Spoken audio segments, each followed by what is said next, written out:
Welcome to another Inside Lyme Podcast. You are listening to a show dedicated to discussing actual cases. Dr. Daniel Cameron has been treating adolescents and adults for more than 30 years.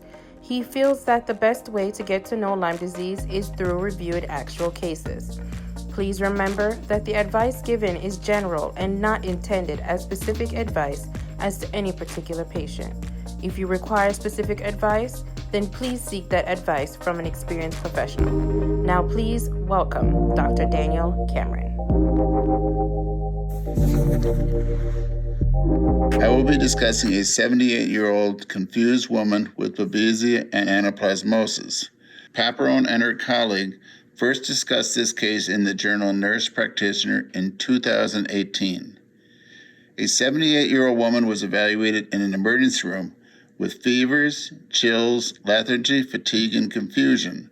Her maximum temperature was 100.6. Her blood tests were quite abnormal. She had severe anemia, low white blood count, and a low platelet count. The doctors initially considered sepsis. Sepsis is a potentially life-threatening illness triggered by an infection. The body's immune response can be so strong that the body can attack itself and can lead to organ damage and death. She also had multiple tick bites. The doctors were able to identify the parasite that causes Babesia in the woman's red blood cells under the microscope. Babesia is a disease transmitted by the same tick that carries Lyme disease. The doctors prescribed a combination of atovaquone and azithromycin for Babesia.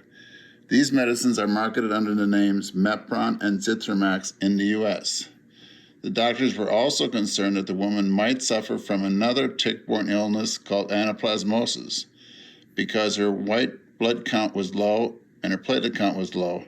Anaplasmosis has been previously called Ehrlichia, E-H-R-L-I-C-H-I-A. The combination of atovaquone and azithromycin is not effective for anaplasmosis, so the doctors added doxycycline to the woman's treatment. The laboratory tests later confirmed the diagnosis of Babesia and anaplasmosis. The IgM tests were positive for both conditions consistent with early infection. The woman's cognitive function improved dramatically following 2 weeks of treatment, according to the authors.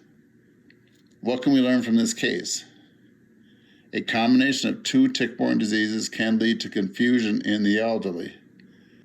An individual with a tick-borne infection can be confused with sepsis.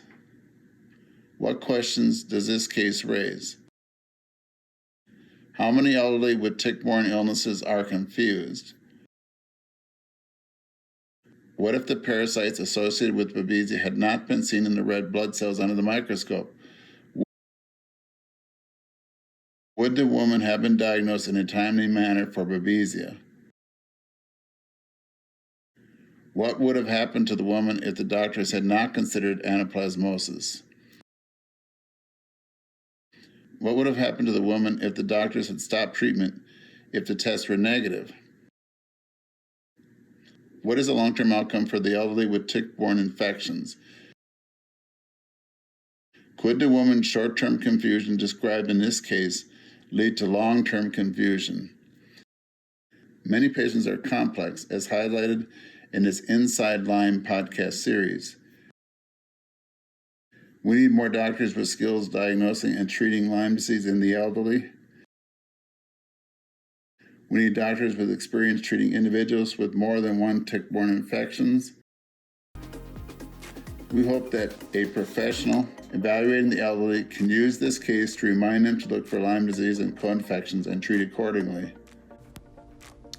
Thank you for listening to another Inside Lyme Podcast, a show dedicated to discussing actual cases.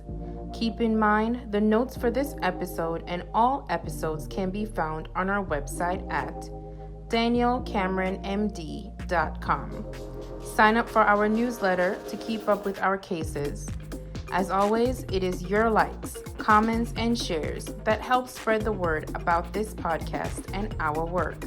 If you can, please leave a review on iTunes or wherever else you get your podcasts. Until next time on Inside Lyme.